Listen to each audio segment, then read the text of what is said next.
Sebab itu, kita yang dibenarkan karena iman, kita hidup dalam damai sejahtera dengan Allah, oleh karena Tuhan kita Yesus Kristus.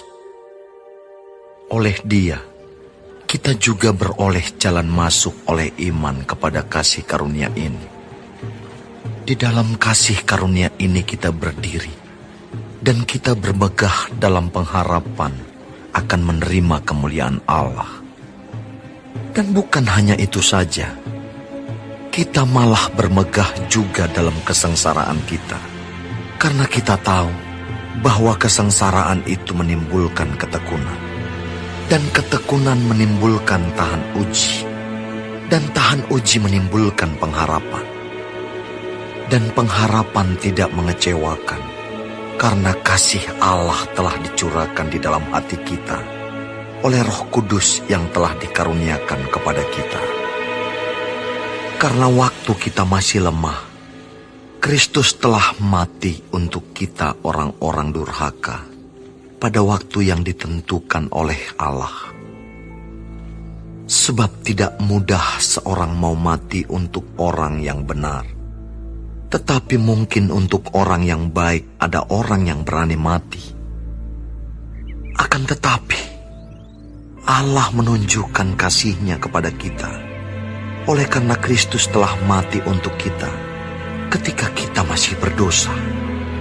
Lebih-lebih, karena kita sekarang telah dibenarkan oleh darah-Nya, kita pasti akan diselamatkan dari murka Allah. Sebab jikalau kita, ketika masih seteru, diperdamaikan dengan Allah oleh kematian anaknya, lebih-lebih kita, yang sekarang telah diperdamaikan, pasti akan diselamatkan oleh hidupnya. Dan bukan hanya itu saja, kita malah bermegah dalam Allah oleh Yesus Kristus, Tuhan kita. Sebab oleh Dia kita telah menerima pendamaian itu. Sebab itu, sama seperti dosa telah masuk ke dalam dunia oleh satu orang, dan oleh dosa itu juga maut. Demikianlah maut itu telah menjalar kepada semua orang, karena semua orang telah berbuat dosa. Sebab sebelum hukum Taurat ada, telah ada dosa di dunia. Tetapi dosa itu tidak diperhitungkan kalau tidak ada hukum Taurat. Sungguh pun demikian, maut telah berkuasa dari zaman Adam sampai kepada zaman Musa, juga atas mereka yang tidak berbuat dosa dengan cara yang sama seperti yang telah dibuat oleh Adam, yang adalah gambaran Dia yang akan datang.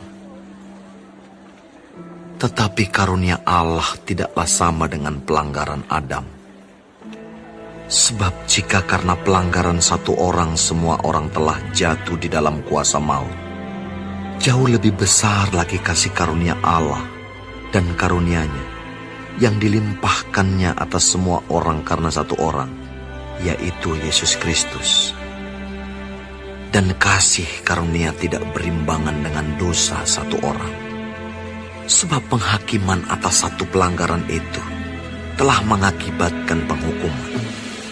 Tetapi penganugerahan karunia atas banyak pelanggaran itu mengakibatkan pembenaran. Sebab jika oleh dosa satu orang, maut telah berkuasa oleh satu orang itu, maka lebih benar lagi mereka yang telah menerima kelimpahan kasih karunia dan anugerah kebenaran akan hidup dan berkuasa oleh karena satu orang itu, yaitu Yesus Kristus. Sebab itu, sama seperti oleh satu pelanggaran, semua orang beroleh penghukuman. Demikian pula oleh satu perbuatan kebenaran, semua orang beroleh pembenaran untuk hidup. Jadi sama seperti oleh ketidaktaatan satu orang, semua orang telah menjadi orang berdosa. Demikian pula oleh ketaatan satu orang, semua orang menjadi orang benar. Tetapi hukum Taurat ditambahkan, supaya pelanggaran menjadi semakin banyak. Dan di mana dosa bertambah banyak, di sana kasih karunia menjadi berlimpah-limpah. Supaya sama seperti dosa berkuasa dalam alam maut, demikian kasih karunia akan berkuasa oleh kebenaran untuk hidup yang kekal oleh Yesus Kristus, Tuhan kita.